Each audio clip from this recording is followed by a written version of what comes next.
Welcome to No Filter Auto, where we don't just talk about legends, we listen to the spark that started the fire.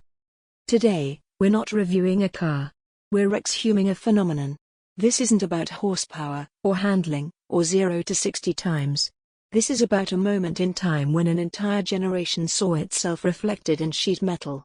This is about the vehicle that created the pony car class by being in the right place, with the right idea, at the perfect time. This is the original 1964.5 Ford Mustang. Forget radical design. The Mustang's genius was in its familiar pieces, brilliantly arranged. It wasn't a spaceship. It was a clever, stylish concoction built from the reliable, inexpensive parts bin of the humble Ford Falcon.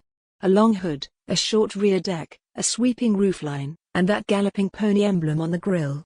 It looked fast, sporty, and attainable. It wasn't a car for racing heroes, it was a car for secretaries, teachers, and college kids who wanted to feel like heroes on the drive home. Open the door. The cabin was simple, clean, and driver-focused. A trio of dials stared back at you. A steering wheel that felt sporty. Bucket seats that promised a hint of race car feel. But the true revolution was on the order sheet. This was the first car to truly master the art of personalization. You could have a 6-cylinder or a V8, a 3-speed manual or an automatic. You could order it as a coupe or a convertible. You could add stripes, wheels, and a rally pack gauge cluster. For the first time, a young buyer could walk into a dealership and build their version of the American dream, straight off the showroom floor. Now, let's talk about the reality of the drive. The base model came with a 170 cubic inch inline-6 making about 101 horsepower. It wasn't fast. It was sprightly. The suspension was soft, tuned for comfort, not corners. The Mustang was a cruiser, a stylish statement, not a track weapon. That would come later. But that didn't matter.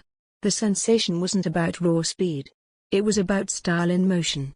It was the feeling of the open road in a convertible, the throatier rumble of the optional 260 V8, the knowledge that you were driving something that looked completely different from your parents' sedan. It was freedom, packaged and sold for $2,368. So, what was its competition? There was none. It invented its own. The Chevrolet Corvette was rear-engined and quirky. The Plymouth Barracuda arrived 2 weeks earlier, but was just a fastback version of the Valiant. The Mustang was a standalone sensation. It sold over 1 million units in its first 18 months.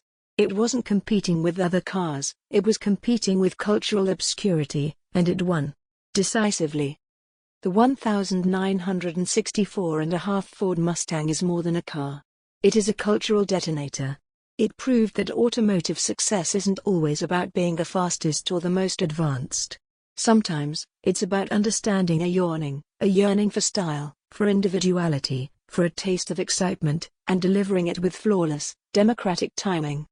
It wasn't the best sports car. It was the most important car of its decade. This is No Filter Auto. Is the original Mustang the greatest marketing story ever told in steel, or an underpowered icon we've over-romanticized? Let us know your era in the comments.